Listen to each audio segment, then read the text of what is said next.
Arab ലോകത്തെ വാർത്തകളും വിശേഷങ്ങളുമായി അക്കരെ ആരംഭിക്കുന്നു.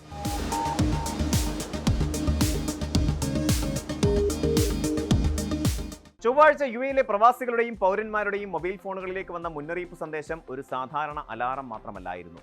പശ്ചിമേഷ്യയിലെ സമാധാനം എത്രത്തോളം അപകടാവസ്ഥയിലാണെന്നുള്ള വലിയൊരു ഓർമ്മപ്പെടുത്തൽ കൂടിയായിരുന്നു അത്. ലോകത്തിലെ ഏറ്റവും സുരക്ഷിതമായ നഗരങ്ങളാണെന്ന് പേരെടുത്ത ദുബായിലും അബുദാബിയിലും മുഴങ്ങിയ ഈ അലർട്ട് മാസങ്ങൾ നീണ്ട ഭയപ്പാടുകൾക്കൊടുവിൽ ലഭിച്ച ചെറിയൊരു സമാധാനത്തിന്റെ ഇടവേള അവസാനിച്ചിരിക്കുന്നു എന്നതിന്റെ സൂചനയാണ് നൽകിയത് എന്ന ആശങ്കയാണ് ഉണർത്തുന്നത്. അമേരിക്കയും ഇറാനും തമ്മിൽ നിലനിന്നിരുന്ന 60 ദിവസത്തെ വെടിനിർത്തൽ കരാർ അഥവാ മെമ്മോറാണ്ടം ഓഫ് അണ്ടർസ്റ്റാൻഡിംഗ് അവസാനിച്ചതോടെ ഗൾഫ് മേഖല വീണ്ടും പൂർണ്ണമായ യുദ്ധഭീതിയുടെ നിഴലിലായിരിക്കുകയാണ്. ഒരു വശത്ത് യുഎയിലേക്ക് ഇറാനിൽ നിന്നും തൊടുത്തുവിട്ട ബാലിസ്റ്റിക് മിസൈലുകളും മറുവശത്ത് ഇറാനുമായുള്ള സകല വ്യാപാര ബന്ധങ്ങളും പൂർണ്ണമായും റദ്ദാക്കിക്കൊണ്ടുള്ള യുഎയുടെ തിരിച്ചടിയും മേഖലയെ കൂടുതൽ കലുഷിതവും പ്രവചനാതീതവുമാക്കുന്നു. ഇറാനിൽ നിന്ന് യുഎയെ ലക്ഷ്യമാക്കി വിക്ഷേപിച്ച 2 ബാലിസ്റ്റിക് മിസൈലുകളാണ് ഈ പുതിയ പ്രകോപനങ്ങളുടെയും നയതന്ത്ര പ്രതിസന്ധിയുടെയും നേരിട്ടുള്ള കാരണമായിരിക്കുന്നത്. യുഎഇ പ്രതിരോധ മന്ത്രാലയത്തിന്റെ ഔദ്യോഗിക സ്ഥിരീകരണ പ്രകാരം ഈ മേഖലയിലെ സമുദ്ര ഗതാഗതത്തെ ലക്ഷ്യമിട്ടായിരുന്നു ഈ ആക്രമണം ആസൂത്രണം ചെയ്യപ്പെട്ടത്. ഇതിൽ ഒരു മിസൈൽ യുഎഇയുടെ സമുദ്രമേഖലയ്ക്ക് പുറത്തും രണ്ടാമത്തേത് രാജ്യത്തിന്റെ ജലാതിർത്തിക്കുള്ളിലുമാണ് പതിച്ചത്. അത്യാധുനിക വ്യോമ പ്രതിരോധ സംവിധാനങ്ങൾ സജ്ജമാക്കിയിട്ടുള്ള യുഎഇ തങ്ങളുടെ പരമാധികാരവും സുരക്ഷയും സംരക്ഷിക്കാൻ സൈന്യം പൂർണ്ണ സജ്ജമാണെന്ന് വളരെ വ്യക്തമാക്കി തന്നെ പ്രഖ്യാപിച്ചിട്ടുണ്ട്. എന്നാൽ ഈ സൈനിക പ്രകോപനത്തിന് കേവലം ഒരു സൈനിക മറുപടിക്ക് പകരം ശക്തമായ സാമ്പത്തിക ഉപരോധത്തിലൂടെയാണ് യുഎഇ മറുപടി നൽകിയത് എന്നത് ശ്രദ്ധേയമാണ്. വിദേശകാര്യ മന്ത്രാലയത്തിലെ സ്ട്രാറ്റജിക് കമ്മ്യൂണിക്കേഷൻസ് ഡയറക്ടർ അഫ്ര അൽ ഹമേലി നടത്തിയ പ്രഖ്യാപനം പശ്ചിമേഷ്യൻ വാണിജ്യ ചരിത്രത്തിലെ തന്നെ ഏറ്റവും നിർണായകമായ ഒന്നായിരുന്നു. ഇനിയൊരു അറിയിപ്പുണ്ടാകുന്നതുവരെ ഇറാനുമായുള്ള എല്ലാവിധ വ്യാപാര പ്രവർത്തനങ്ങളും വാണിജ്യ ഇടപാടുകളും സാമ്പത്തിക വിനിമയങ്ങളും യുഎഇ പൂർണ്ണമായും നിർത്തിവച്ചിരിക്കുകയാണ്. കഴിഞ്ഞ ജൂൺ മാസത്തിൽ US ഇറാൻ കരാർ നിലവിൽ വന്നതിന് ശേഷം സാവധാനം പുനരുജ്ജീവിച്ചു കൊണ്ടുവന്ന ഇരു രാജ്യങ്ങളും തമ്മിലുള്ള വാണിജ്യ ബന്ധങ്ങൾക്കാണ് ഇതോടെ പെട്ടെന്ന് തിരശ്ശീല വീണത്. ദുബായിലെ സാമ്പത്തിക മേഖലകളിലേക്ക് ഇറാനിയൻ ബാങ്കർമാർ തിരിച്ചെത്തുകയും ഏകദേശം 20,000-ഓളം ഇറാനിയൻ പ്രവാസികൾക്ക് യുഎയിലേക്ക് മടങ്ങിവരാൻ അനുമതി ലഭിക്കുകയും ചെയ്ത ഒരു അനുകൂല സാഹചര്യം നിലനിന്നിരുന്നു. എന്നാൽ മിസൈൽ ആക്രമണത്തോടെ ഈ നയതന്ത്ര സാമ്പത്തിക മുന്നേറ്റങ്ങളെല്ലാം ഒറ്റയടിക്ക് ഇല്ലാതായിരിക്കുകയാണ്. അതേസമയം മിസൈൽ ആക്രമണം നടത്തിയിട്ടില്ലെന്നാണ് ഇറാന്റെ ഔദ്യോഗിക വിശദീകരണം. ഇറാൻ വിദേശകാര്യ മന്ത്രാലയ വക്താവ് ഇസ്മായിൽ ബഗായി യുഎഇയുടെ ആരോപണങ്ങളെ പൂർണ്ണമായും തള്ളിക്കളയുകയും അടിസ്ഥാനരഹിതമായ ഇത്തരം പ്രസ്താവനകൾ അയൽ രാജ്യങ്ങൾ തമ്മിലുള്ള വിശ്വാസം തകർക്കാനേ ഉപകരിക്കൂ എന്ന് മുന്നറിയിപ്പ് നൽകുകയും ചെയ്തിട്ടുണ്ട്. ഈ പ്രാദേശിക സംഘർഷങ്ങളെ കൂടുതൽ സങ്കീർണമാക്കുന്നത് അമേരിക്കൻ നിലപാടുകളും പ്രസ്താവനകളുമാണ്. ലോകത്തിൽ തന്നെ ഏറ്റവും പ്രധാനപ്പെട്ട സമുദ്ര വാണിജ്യപാതയായ ഹോർമൂസ് കടലിടുക്കിനെ ചൊല്ലിയുള്ള അധികാര തർക്കമാണ് ഇപ്പോഴത്തെ പ്രതിസന്ധിയുടെ യഥാർത്ഥ കേന്ദ്രബിന്ദു. ആഗോള എണ്ണ വിതരണത്തിന്റെ വലിയൊരു ശതമാനം കടന്നുപോകുന്ന ഈ കടലിടുക്ക് ഒരു അന്താരാഷ്ട്ര ജലപാതയാണ്. എന്നാൽ അമേരിക്കൻ പ്രസിഡന്റ് ഡൊണാൾഡ് ട്രംപ് ഹോർമൂസിനെ അമേരിക്കയുടെ പുതിയ പ്രദേശമായി ചിത്രീകരിക്കുന്ന ഒരു വിവാദ ഭൂപടം കഴിഞ്ഞ ദിവസം പുറത്തുവിട്ടത് വലിയ പ്രകോപനങ്ങൾക്ക് തിരികൊളുത്തിയിട്ടുണ്ട്. ഇതിന് പിന്നാലെയാണ് ഇറാൻ കടുത്ത സൈനിക നീക്കങ്ങളിലേക്ക് കടന്നത്. ട്രംപിന്റെ അവകാശവാദങ്ങളെ അതിരൂക്ഷമായ ഭാഷയിൽ അപലപിച്ച ഇറാനിയൻ ഡെപ്യൂട്ടി വിദേശകാര്യമന്ത്രി കാസിം ഗരീബാബാദി ട്രംപിനെ മിഥ്യാധാരണകൾ വെച്ചു പുലർത്തുന്ന വ്യക്തിയെന്ന് വിശേഷിപ്പിക്കുകയും ഇറാൻ ഈ ധാരണകൾ തിരുത്തി കൊടുക്കുമെന്നും പ്രഖ്യാപിച്ചു. ഹോർമൂസ് കടലിടുക്കിലൂടെയുള്ള കപ്പൽ ഗതാഗതത്തിന് ഇറാൻ നിരന്തരം ഭീഷണി ഉയർത്തുന്നത് ആഗോള സാമ്പത്തിക വ്യവസ്ഥയെ ഒന്നാകെ പിടിച്ചുകുലുക്കാൻ പോകുന്നതാണ്. വാണിജ്യ കപ്പലുകൾക്ക് നേരെ തുടർച്ചയായി ഉണ്ടാകുന്ന ആക്രമണങ്ങൾ ഇതിന്റെ തെളിവാണ്. മിസൈൽ ഭീഷണിയെ തുടർന്ന് ദുബായിലെ ജബൽ അലി പോർട്ട് ഉൾപ്പെടെയുള്ള തന്ത്രപ്രധാന മേഖലകളിൽ വലിയ തോതിലുള്ള ആശങ്കയാണ് പടർന്നത്. മിഡിൽ ഈസ്റ്റിലെ ഏറ്റവും വലിയ കണ്ടെയ്നർ തുറമുഖവും ഏഷ്യ, യൂറോപ്പ്, ആഫ്രിക്ക വൻകരകളെ ബന്ധിപ്പിക്കുന്ന ആഗോള വ്യാപാരത്തിന്റെ പ്രധാന ഹബ്ബുമാണ് ജബൽ അലി. ജബൽ അലിയിൽ മിസൈൽ പതിച്ചുവെന്ന തരത്തിലുള്ള വ്യാജ വാർത്തകൾ സാമൂഹിക മാധ്യമങ്ങളിലൂടെ പ്രചരിച്ചത് വിപണിയിലും ജനങ്ങൾക്കിടയിലും വലിയ പരിഭ്രാന്തി സൃഷ്ടിച്ചു. ഔദ്യോഗിക വിവരങ്ങൾ മാത്രം പിന്തുടരണമെന്ന് അധികൃതർ പൊതുജനങ്ങളോട് കർശനമായി അഭ്യർത്ഥിച്ചിട്ടുണ്ട്. എന്നിരുന്നാലും സമുദ്രമാർഗമുള്ള ചരക്ക് നീക്കത്തെ ലക്ഷ്യമിട്ടിട്ടുള്ള ഇറാന്റെ നീക്കങ്ങൾ വാണിജ്യ മേഖലയ്ക്ക് വലിയ വെല്ലുവിളിയാണ് ഉയർത്തുന്നത്. ഇതിനു മുമ്പ് ഫെബ്രുവരി, മാർച്ച് മാസങ്ങളിൽ യുദ്ധം കൊടുമ്പിരി കൊണ്ട സമയത്തും സമാനമായ രീതിയിൽ വ്യോമാക്രമണ പ്രതിരോധ സംവിധാനങ്ങളുടെ അവശിഷ്ടങ്ങൾ വീണത് ജബൽ അലി തുറമുഖത്തിന്റെ പ്രവർത്തനം സുരക്ഷാ കാരണങ്ങളാൽ താൽക്കാലികമായി നിർത്തിവെക്കേണ്ടി വന്നിരുന്നു. ഇത്തരമൊരു സാഹചര്യം വീണ്ടും ഉണ്ടായാൽ അത് യുഎഇയുടെ സമ്പദ് വ്യവസ്ഥയെ മാത്രമല്ല ആഗോള വിതരണ ശൃംഖലയെയും ഇന്ധന വിലയെയും നേരിട്ട് ബാധിക്കും. യുഎഇയും ഇറാനും തമ്മിലുള്ള പ്രശ്നം മാത്രമല്ല പശ്ചിമേഷ്യ ഇപ്പോൾ ഭയപ്പെടുത്തുന്നത്. മേഖലയിലാകെ അസ്ഥിരത പടർത്തുന്ന നിരവധി ഘടകങ്ങൾ ഒരേ സമയം സജീവമായിരിക്കുകയാണ്. സൗദി അറേബ്യയ്ക്ക് നേരെ യമനിലെ ഹൂതി വിമതർ നടത്തുന്ന ആക്രമണങ്ങൾ വീണ്ടും വർദ്ധിച്ചിരിക്കുന്നു. ഇതിനു പുറമെ കുവൈറ്റിനെതിരെ ഇറാൻ അതിർത്തിയിലൂടെ കരയുദ്ധം ആസൂത്രണം ചെയ്യുന്നുണ്ടെന്ന തരത്തിലുള്ള ചർച്ചകളും റിപ്പോർട്ടുകളും അന്താരാഷ്ട്ര നയതന്ത്ര തലങ്ങളിൽ സജീവമാണ്. ഗൾഫ് രാജ്യങ്ങളെ ഒന്നാകെ സമ്മർദ്ദത്തിലാക്കുന്ന ഒരു ബൃഹത്തായ സൈനിക തന്ത്രമാണ് ഇതിലൂടെ പ്രകടമാകുന്നത്. കഴിഞ്ഞ ഫെബ്രുവരി അവസാനത്തോടെ യുഎസും ഇസ്രയേലും ഇറാനെതിരെ യുദ്ധം ആരംഭിച്ച സമയത്ത് അമേരിക്കയുടെ സഖ്യകക്ഷികളായ ഗൾഫ് രാഷ്ട്രങ്ങളെയാണ് ഇറാൻ പ്രധാനമായും ലക്ഷ്യമിട്ടത്. 3000-ഓളം മിസൈൽ, ഡ്രോൺ ആക്രമണങ്ങളെയാണ് അന്ന് യുഎഇക്ക് നേരെ മാത്രം ഉണ്ടായത്.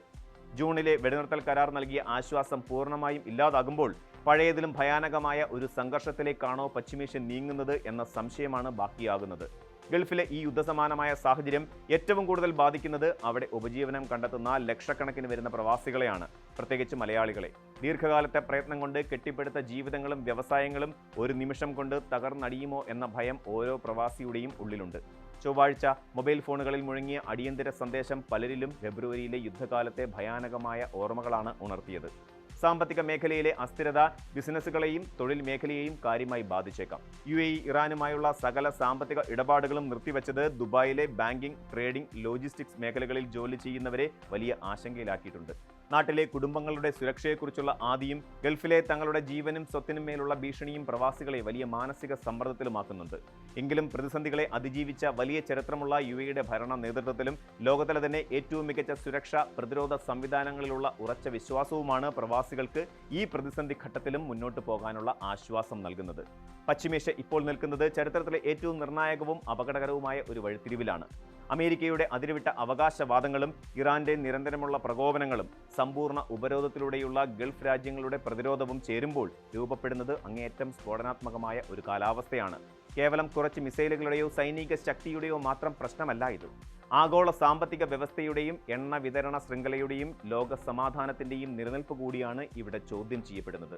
നയതന്ത്ര തലത്തിലുള്ള അടിയന്തര ഇടപെടലുകളിലൂടെ എത്രയും വേഗം ഒരു ശാശ്വത പരിഹാരം കണ്ടെത്തിയില്ലെങ്കിൽ പശ്ചിമേഷ്യയിലെ ഈ പുതിയ യുദ്ധഭീതി ലോകത്തെ മുഴുവൻ ഗ്രസിക്കുന്ന ഒരു വലിയ വിപത്തായി മാറാൻ അധികം സമയം വേണ്ടിവരില്ല. ശാക്തിക ചേരികളുടെ പോരാട്ടങ്ങൾക്കിടയിൽ സാധാരണക്കാരുടെ സമാധാനം ഇനിയും ബലികഴിക്കപ്പെടാതിരിക്കാൻ ലോകരാഷ്ട്രങ്ങളുടെ കൂട്ടായ ഇടപെടൽ അനിവാര്യമായ ഒരു സമയമാണിത്.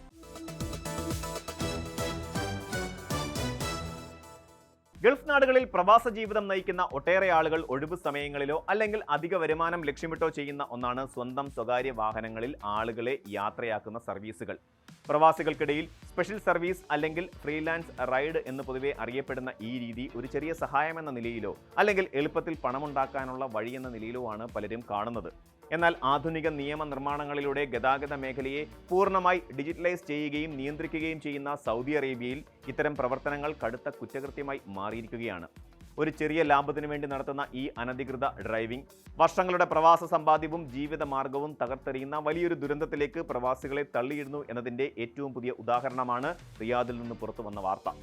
സൗദി ഗതാഗത അതോറിറ്റിയുടെ റിയാദിലെ പ്രത്യേക സമിതി 3 പ്രവാസികൾക്കെതിരെ വൻതുക പിഴയും നാടുകടത്തൽ ഉത്തരവും പുറപ്പെടുവിച്ചത് പ്രവാസ ലോകത്ത് വലിയ ജാഗ്രതാ നിർദ്ദേശമായി മാറിയിരിക്കുകയാണ്. അനധികൃതമായി സ്വന്തം പ്രൈവറ്റ് വാഹനങ്ങളിൽ യാത്രക്കാരെ കയറ്റി സർവീസ് നടത്തിയത് തെളിഞ്ഞതോടെയാണ് ഇന്ത്യക്കാരനായ ഷാഫി നൂർ ഹസൻ, ഈജിപ്ഷ്യൻ സ്വദേശിയായ മുഹമ്മദ് ഖാലിദ്, ചാഡ് സ്വദേശിയായ അബ്ദുൾ റഹ്മാൻ മുഹമ്മദ് എന്നിവർക്കെതിരെ കടുത്ത ശിക്ഷാ നടപടി സ്വീകരിച്ചത്. 3 പേരിൽ നിന്നുമായി ആകെ 35,000 റിയാലാണ് പിഴ ചുമത്തിയിരിക്കുന്നത്. ഇതിൽ ഷാഫി നൂർ ഹസനും മുഹമ്മദ് ഖാലിദിനും 12,000 റിയാൽ വീതവും അബ്ദുൾ റഹ്മാൻ മുഹമ്മദിന് 11,000 റിയാലുമാണ് പിഴ വിധിച്ചത്. പിഴത്തുക പൂർണ്ണമായി ഒടുക്കിയ ശേഷം ഇവരെ 3 പേരെയും സൗദി അറേബ്യയിൽ നിന്നും നാട് കടത്താനും തീരുമാനിച്ചിട്ടുണ്ട്. സൗദിയുടെ പുതിയ റോഡ് ട്രാൻസ്പോർട്ട് നിയമപ്രകാരം ആവശ്യമായ ഔദ്യോഗിക ലൈസൻസുകളോ പെർമിറ്റുകളോ ഇല്ലാതെ പണം വാങ്ങി യാത്രക്കാരെ കൊണ്ടുപോകുന്നത് തികച്ചും നിരോധിച്ചിട്ടുള്ള കാര്യമാണ്. കേവലം പിഴയിലും നാടുകടത്തലിലും മാത്രം ഒതുങ്ങുന്നതല്ല ഇവിടുത്തെ ശിക്ഷാ നടപടികൾ. ലാൻഡ് ട്രാൻസ്പോർട്ട് നിയമത്തിലെ വ്യവസ്ഥകൾ അനുസരിച്ച് നിയമലംഘകരുടെ പേരുകളും തീരുമാനങ്ങളുടെ ചുരുക്കവും പരസ്യപ്പെടുത്തുകയും ചെയ്തിട്ടുണ്ട്. സ്വന്തം പേരിലോ സുഹൃത്തുക്കളുടെ പേരിലോ ഉള്ള പ്രൈവറ്റ് പ്ലേറ്റ് വാഹനങ്ങൾ ഉപയോഗിച്ച് പണം ഈടാക്കി യാത്രക്കാരെ കടത്തുന്നത് ഗതാഗത അതോറിറ്റി തികച്ചും നിയമവിരുദ്ധമായി കണക്കാക്കുന്നു. പ്രത്യേകിച്ച് വിമാനത്താവളങ്ങൾ, ബസ് ടെർമിനലുകൾ തുടങ്ങിയ പ്രധാന കേന്ദ്രങ്ങളിൽ വെച്ച് ആളുകളെ വിളിച്ചു കയറ്റുന്നതും പിന്തുടരുന്നതും കണ്ടെത്താൻ കടുത്ത നിരീക്ഷണമാണ് ഏർപ്പെടുത്തിയിട്ടുള്ളത്. യാത്രക്കാരെ കയറ്റാൻ ഉദ്ദേശിച്ച് ആളുകൾ തടിച്ചുകൂടുന്ന സ്ഥലങ്ങളിൽ കറങ്ങി നടക്കുന്നത് പോലും ശിക്ഷാർഹമായ കുറ്റമായി കണക്കാക്കപ്പെടുന്നു. ഇത്തരം നിയമലംഘനങ്ങളിൽ ഏർപ്പെടുന്നവരുടെ വാഹനങ്ങൾ 60 ദിവസം വരെ പിടിച്ചെടുക്കാനും തുടർച്ചയായ ലംഘനമാണെങ്കിൽ ലേലം ചെയ്ത് വിൽക്കാനും നിയമത്തിൽ വ്യക്തമായി വ്യവസ്ഥയുണ്ട്. യാത്രക്കാരുടെ ജീവനും സ്വത്തിനും സുരക്ഷ ഉറപ്പാക്കുക, വാഹനാപകട ഇൻഷുറൻസ് ആനുകൂല്യങ്ങൾ കൃത്യമായി ലഭ്യമാക്കുക, ലൈസൻസ് ഉള്ള ടാക്സി ഡ്രൈവർമാരുടെയും അംഗീകൃത ആപ്ലിക്കേഷനുകളുടെയും വിപണി സംരക്ഷിക്കുക എന്നിവയാണ് സൗദി ഗതാഗത മന്ത്രാലയം ഈ കർശന നടപടികളിലൂടെ ലക്ഷ്യമിടുന്നത്. നാട്ടിൽ നിന്ന് വരുന്ന ബന്ധുക്കളെയോ സഹപ്രവർത്തകരെയോ വിമാനത്താവളങ്ങളിൽ നിന്ന് കൂട്ടിക്കൊണ്ടുപോകുന്ന വേളകളിൽ പോലും സാമ്പത്തിക ഇടപാടുകൾ നടക്കുന്നുണ്ടോ എന്ന് അധികൃതർ സൂക്ഷ്മമായി നിരീക്ഷിക്കാറുണ്ട്. അറിയാതെ ചെയ്യുന്ന നിസ്സാര തെറ്റാണെന്ന് കരുതി ഇത്തരം സ്പെഷ്യൽ സർവീസുകളിൽ ഏർപ്പെടുന്ന പ്രവാസികൾ തിരിച്ചറിയേണ്ടത് ഒരു കാര്യമാണ്. നിയമത്തിന്റെ കണ്ണു തെറ്റിച്ചു നേടുന്ന ഏതാനും റിയാലുകൾക്ക് പകരമായി കൈവിട്ടു പോകുന്നത് സ്വന്തം തൊഴിലും കുടുംബത്തിന്റെ പ്രതീക്ഷകളും ആതിഥേയ രാജ്യത്ത് അന്തസ്സോടെ ജീവിക്കാനുള്ള അവകാശവുമാണ്. അംഗീകൃത ടാക്സി പ്ലാറ്റ്ഫോമുകളിലൂടെയോ ഔദ്യോഗിക പെർമിറ്റുകളിലൂടെയോ മാത്രം ഗതാഗത ആവശ്യങ്ങൾ നിറവേറ്റാൻ പ്രവാസികൾ പ്രത്യേകം ശ്രദ്ധിക്കണമെന്ന് സാമൂഹിക പ്രവർത്തകരും അഭ്യർത്ഥിക്കുന്നുണ്ട്.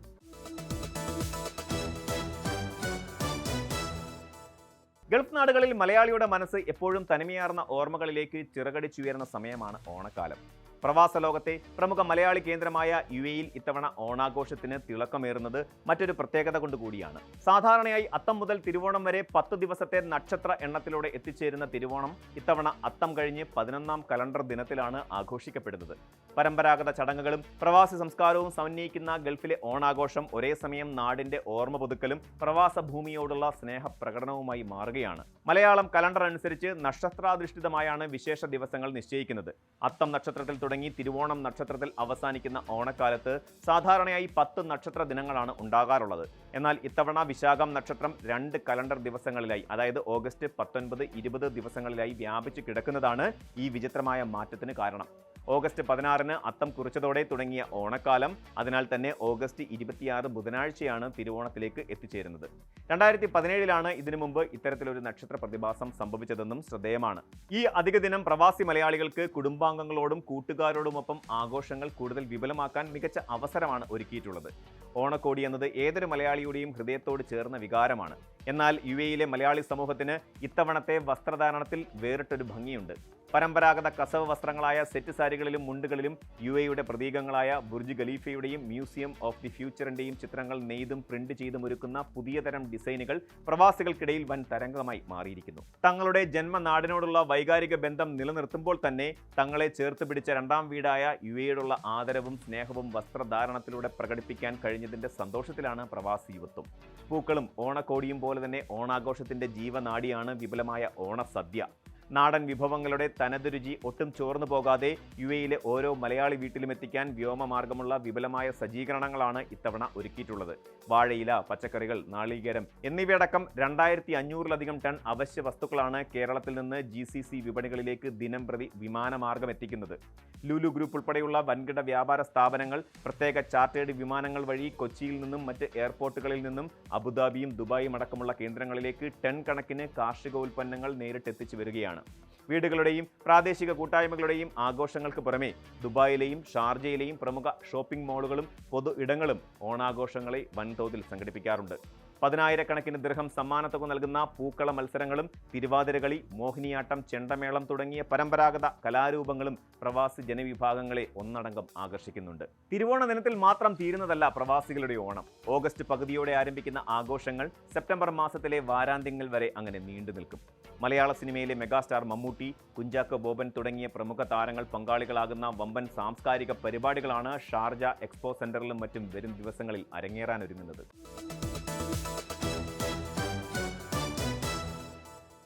ലോകത്തിലെ ഏറ്റവും പ്രധാനപ്പെട്ട എണ്ണ ഗതാഗത പാതയായ ഹോർമൂസ് കടലിടുക്കിൽ സൈനികവും തന്ത്രപരവുമായ മുൻതൂക്കം നേടാൻ അമേരിക്കയും ഇറാനും തമ്മിൽ മാസങ്ങളായി നിലനിൽക്കുന്ന പോരാട്ടം പുതിയൊരു ഘട്ടത്തിലേക്ക് കടന്നിരിക്കുന്നു.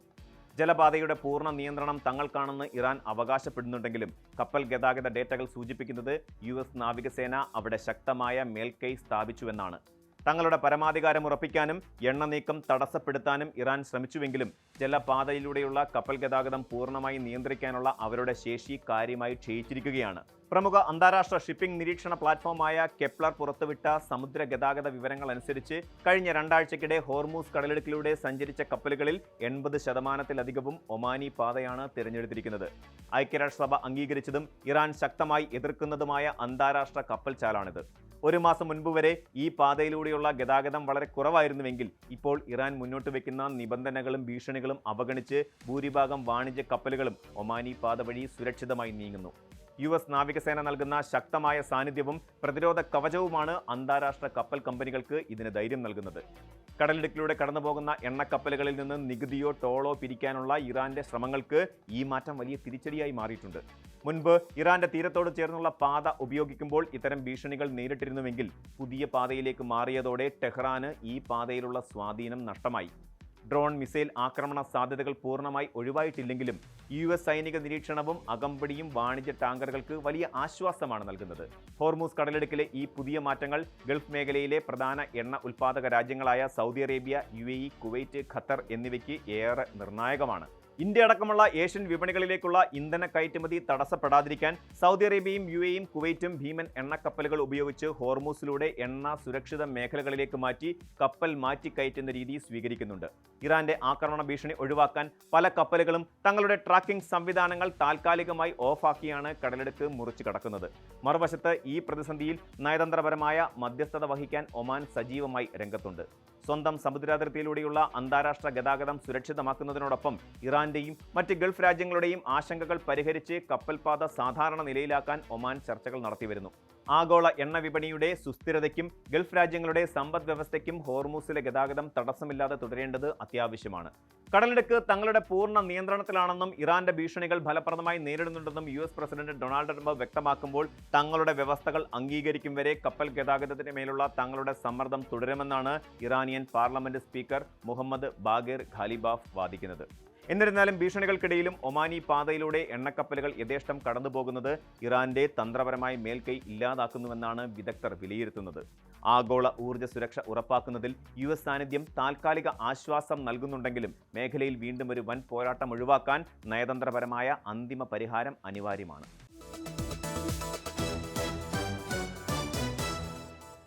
ഇനി നോക്കാം മറ്റു ചില പ്രധാന ഗൾഫ് വാർത്തകൾ ചുരുക്കത്തിൽ.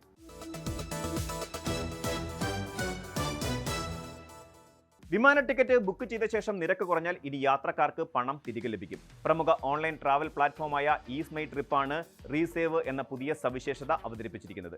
ടിക്കറ്റ് എടുത്ത ശേഷം വിമാന കമ്പനികൾ വരുത്തുന്ന നിരക്ക് കുറവിന്റെ ആനുകൂല്യം പൂർണ്ണമായും ഉപഭോക്താവിന് റീഫണ്ടായി നൽകുന്നതാണ് ഈ പദ്ധതി. ഡിമാൻഡിനനുസരിച്ച് വിമാന നിരക്കുകൾ ഇടയ്ക്കിടെ മാറുന്ന ഡൈനാമിക് പ്രൈസിംഗ് രീതി കാരണം പലപ്പോഴും ടിക്കറ്റ് എടുത്ത ശേഷവും നിരക്ക് താഴാറുണ്ട്. മുൻപ് യാത്രക്കാർ തന്നെ ഇത്തരം നിരക്കുമാറ്റങ്ങൾ സ്വയം പരിശോധിക്കേണ്ടിയിരുന്ന സ്ഥാനത്ത് പുതിയ സാങ്കേതിക വിദ്യ വഴി സിസ്റ്റം തന്നെ നിരക്കുകൾ നിരീക്ഷിച്ച് ലാഭത്തുക ഉപഭോക്താവിന് ലഭ്യമാക്കും. യാതൊരു അധിക ചെലവുമില്ലാതെ സൗജന്യമായി ലഭിക്കുന്ന ഈ ഫീച്ചർ പ്രവാസി മലയാളികൾ ഉൾപ്പെടെ മുൻകൂട്ടി വിമാന ടിക്കറ്റുകൾ ബുക്ക് ചെയ്യുന്ന യാത്രക്കാർക്ക് വലിയ സാമ്പത്തിക ആശ്വാസമാകും. പുകയില, നിക്കോട്ടിൻ ഉൽപ്പന്നങ്ങളുടെ നിയന്ത്രണത്തിന് കർശനമായ പുതിയ മാർഗനിർദ്ദേശങ്ങൾ പ്രഖ്യാപിച്ച് കുവൈറ്റ്. ആരോഗ്യമന്ത്രി ഡോക്ടർ അഹമ്മദ് അൽ അബാദി പുറപ്പെടുവിച്ച പുതിയ ഉത്തരവ് പ്രകാരം സിഗരറ്റ്, സിഗരറ്റ്, നിക്കോട്ടിൻ പൗച്ചുകൾ തുടങ്ങിയവ വാങ്ങാനുള്ള കുറഞ്ഞ പ്രായപരിധി 21 വയസ്സായി ഉയർത്തി. വെബ്സൈറ്റുകൾ, സോഷ്യൽ മീഡിയ, ഡെലിവറി ആപ്പുകൾ വഴിയുള്ള ഇത്തരം ഉൽപ്പന്നങ്ങളുടെ ഓൺലൈൻ വിൽപ്പനയും വിതരണവും പൂർണ്ണമായി നിരോധിച്ചിട്ടുണ്ട്. നേരിട്ടുള്ള വിൽപ്പനയ്ക്ക് സിവിൽ ID ഉപയോഗിച്ച് ഉപഭോക്താക്കളുടെ പ്രായം ഉറപ്പുവരുത്തേണ്ടത് നിർബന്ധമാണ്. കൂടാതെ വിദ്യാഭ്യാസ സ്ഥാപനങ്ങൾ, ആരോഗ്യ കേന്ദ്രങ്ങൾ, മറ്റ് പൊതുസ്ഥലങ്ങൾ എന്നിവിടങ്ങളിൽ പുകവലിക്കുന്നതിനും സിഗരറ്റ് ഉപയോഗിക്കുന്നതിനും ഉൽപ്പന്നങ്ങളുടെ പരസ്യങ്ങൾക്കും പൂർണ്ണ വിലക്കും ഏർപ്പെടുത്തിയിട്ടുണ്ട്. ചെറുപ്പക്കാരിലെ പുകയില ഉപയോഗം തടയുന്നതിനായി കൊണ്ടുവന്ന ഈ പുതിയ നിയമങ്ങൾ 2027 ജനുവരി 1 മുതലാണ് പ്രാബല്യത്തിൽ വരുന്നത്.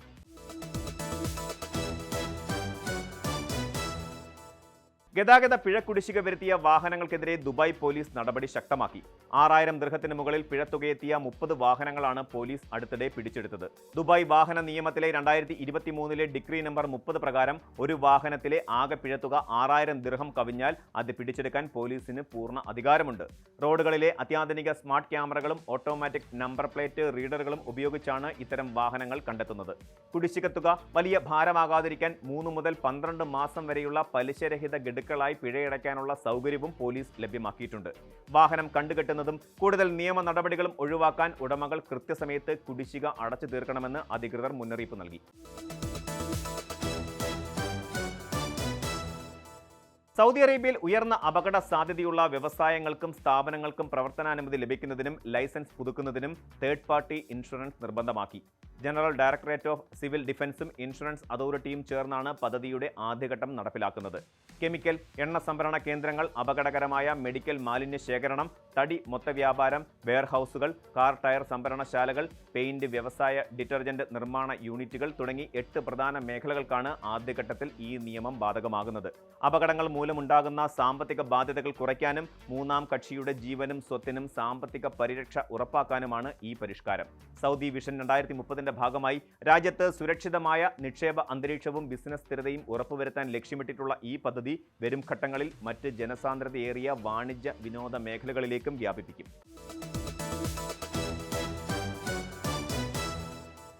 റാസൽ ഖൈമയിലെ വിനോദസഞ്ചാര നിക്ഷേപ മേഖലകൾക്ക് ഉണർവേകാൻ റാക്ക് അംബാസഡർ പദ്ധതിയുമായി Ras al Khaimah chamber of commerce. 18 വയസ്സ് തികഞ്ഞ UAE പൗരന്മാർക്കും താമസക്കാർക്കും വിദേശത്തുള്ള ബന്ധുക്കളെയും സുഹൃത്തുക്കളെയും റാസൽ ഖൈമയിലേക്ക് ക്ഷണിച്ചുകൊണ്ട് ഈ പദ്ധതിയിൽ അംബാസഡർമാരാകാം.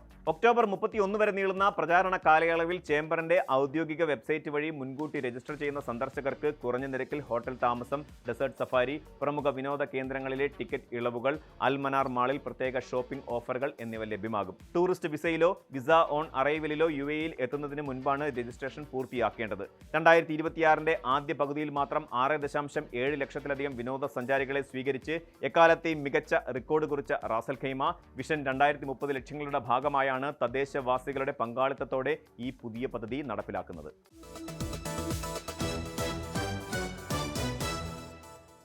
UAE president Sheikh Mohammed bin Zayed Al നഹിയാനും US പ്രസിഡന്റ് ഡൊണാൾഡ് ട്രംപും ടെലിഫോൺ വഴി ഉന്നതതല ചർച്ചകൾ നടത്തി. ഇരു രാജ്യങ്ങളും തമ്മിലുള്ള നയതന്ത്ര തന്ത്രപ്രധാന ബന്ധങ്ങൾ കൂടുതൽ ശക്തിപ്പെടുത്തുന്നതിനും പരസ്പരം താൽപ്പര്യങ്ങൾ സംരക്ഷിക്കുന്നതിനുമാണ് ഈ സംഭാഷണത്തിൽ മുൻഗണന നൽകിയത്. മധ്യപൂർവ്വ ദേശത്തെ പുതിയ പ്രതിസന്ധികളും മേഖലയിലെ സുരക്ഷാ വെല്ലുവിളികളും ചർച്ചയിൽ വിഷയമായി. പശ്ചിമേഷ്യൻ മേഖലയിൽ സമാധാനവും സ്ഥിരതയും പുനഃസ്ഥാപിക്കാനുള്ള നയതന്ത്ര നീക്കങ്ങൾക്ക് ഇരു നേതാക്കളും പിന്തുണ പ്രഖ്യാപിച്ചു. സാമ്പത്തികം, സുരക്ഷ, സാങ്കേതികവിദ്യ തുടങ്ങിയ മേഖലകളിലെ ശക്തമായ ഉഭയകക്ഷി പങ്കാളിത്തം കൂടുതൽ ഉയരങ്ങളിലേക്ക് എത്തിക്കുന്നതിനോടൊപ്പം ആഗോള പ്രതിസന്ധികളിൽ ഒന്നിച്ച് പ്രവർത്തിക്കാനും ഇരു രാജ്യങ്ങളും ധാരണയിലെത്തി.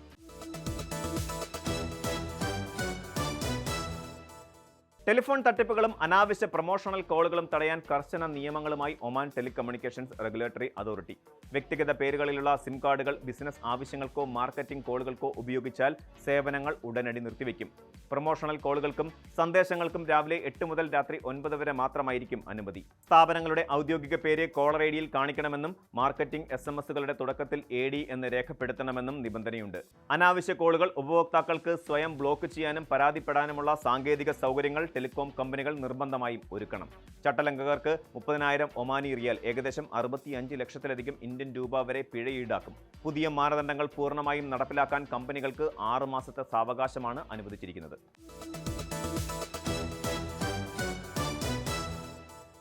ദുബായിൽ പുതിയ അധ്യയന വർഷം ആരംഭിക്കാനിരിക്കെ സ്വകാര്യ സ്കൂളുകളിലെ ഫീസ് ഡിപ്പോസിറ്റ് റീഫണ്ട് നിയമങ്ങളിൽ കർശന മാർഗനിർദ്ദേശങ്ങളുമായി KHDA. പുതിയ പ്രവേശനത്തിന് വാർഷിക ഫീസിന്റെ പരമാവധി 10%, നിലവിലുള്ള വിദ്യാർത്ഥികളുടെ പുനഃരജിസ്ട്രേഷന് 5% അല്ലെങ്കിൽ പരമാവധി 500 ദിർഹം മാത്രമേ ഡിപ്പോസിറ്റായി ഈടാക്കാവൂ. ഈ തുക വിദ്യാർത്ഥിയുടെ ആദ്യ ടേം ട്യൂഷൻ ഫീസിൽ വകയിരുത്തേണ്ടതാണ്. അധ്യയന വർഷം ആരംഭിക്കുന്നതിന് കുറഞ്ഞത് 60 ദിവസം മുമ്പ് രേഖാമൂലം അറിയിച്ചാൽ മാത്രമേ ഡിപ്പോസിറ്റ് തുക പൂർണ്ണമായി തിരികെ ലഭിക്കുകയുള്ളൂ. ക്ലാസുകൾ തുടങ്ങിയ ശേഷം കുട്ടി പഠനം നിർത്തിയാൽ സ്കൂളിൽ ഹാജരായ ദിവസങ്ങളുടെ അടിസ്ഥാനത്തിലാണ് റീഫണ്ട് നൽകുക. കൂടാതെ ദുബായിലെ സ്കൂളുകളുടെ പ്രവർത്തന മികവും എഡ്യൂക്കേഷൻ കോസ്റ്റ് ഇൻഡെക്സും പരിഗണിച്ച് KHDA മുൻകൂട്ടി അനുവദിക്കുന്ന നിശ്ചിത ശതമാനം മാത്രമാണ് ഫീസ് വർദ്ധിപ്പിക്കാൻ സ്കൂളുകൾക്ക് അനുമതിയുള്ളത്.